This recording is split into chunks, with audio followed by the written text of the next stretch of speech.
Doctors have to worry about making mistakes and getting sued for malpractice. I wonder if more salespeople would be more careful in the process if they faced the same fate.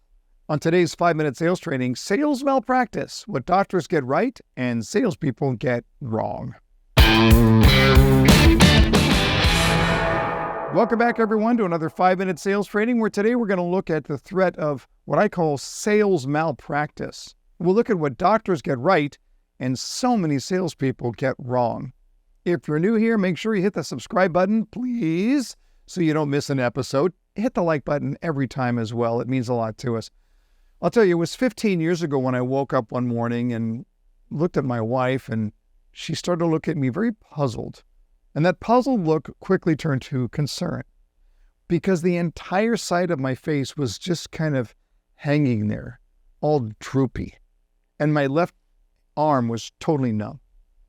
We both reached the same conclusion at the same time. I was having a stroke. We got in the car very quickly. She drove me to the emergency room, where we were quickly seen by a doctor who looked to me just a little too casual, given the circumstances. How are you so calm? I was expecting a little more panic. And he said to me in a calm voice, "Jeff, we're going to quickly run some tests to rule out a stroke, but I'm telling you now, it's not a stroke. You're suffering from something called Bell's palsy. It's a temporary paralysis of the face. The numbness that you were experiencing on your left side was just sleeping on your left side and then your brain tricking you. But let's just to make sure, we'll run the test." Now, look, the doctor knew what was wrong, but he did a thorough exam anyway. Why? Because he refused to rely on his first impression. He needed to make absolutely certain that he had the diagnosis correct. Because if he missed, and if it was a stroke, he might be out of business. It was a mistake. Now, I talked about this in our last 5-minute sales training, but I want to expand on it here. The common mistake that we make in sales is when we think that we've got our buyer all figured out. As salespeople, we love to solve problems. It's an important part of our skill set. But what happens when our short-term problem-solving skills, as good as they are too good? Let me give you this scenario. We told our realtor that we needed our bedroom to be on the main floor. Now, a lot of salespeople would have immediately begun to diagnose with some sort of conclusion leap. Oh, one of them had a hip replacement or bad knees, or maybe an in-law is coming to live with them. Now, the reality is it was for our dog. She slept in our room, but she had a bad back and she couldn't go up and down stairs.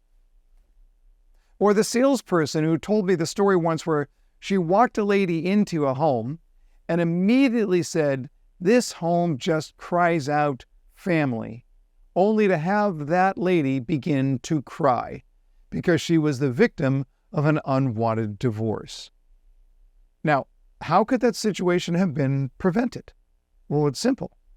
The salesperson, instead of jumping to a conclusion, could have asked a very simple question to that lady. As part of the discovery, tell me who will be living in the home. On a side note here, that's always part of my early discovery.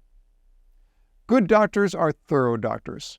How much would you trust a physician who asked you 3 questions, handed you some pills, and said, "Have a nice day"? Well, the same goes for us. Now, how do you guard against that? 3 simple steps. Number 1, don't stop at the surface. Don't assume anything. You have to train your brain to go deeper regardless of what the customer says. You have to. So this is a commitment that you're making in advance, that you're not going to stop at the surface, that you're going to dive deeper. And that leads me to number 2, get used to some version of tell me more. That auto response of tell me more, or can you expand on that, or why is that the case, or why is that important? These follow-up questions, that's what's going to get you the real important information. So I'm not assuming anything. I'm following up with tell me more. And then number 3, I'm going to adopt the phrase, is there anything else I need to know? Look, you don't want to leave anything undone. This is a big, fat, open-ended question. It's not scary. The customer can choose to share whatever they want to or don't have to share what they don't want to. But is there anything else I need to know? Gives them the opportunity to ask themselves, is there an important piece of information that will help this person to solve my problem? And this is a solvable problem, but you need to slow down and make sure that you're letting this all unfold. Suspend your conclusions. Let it breathe. Hey, thanks as always for watching, my friends, and until next time, learn more to earn more.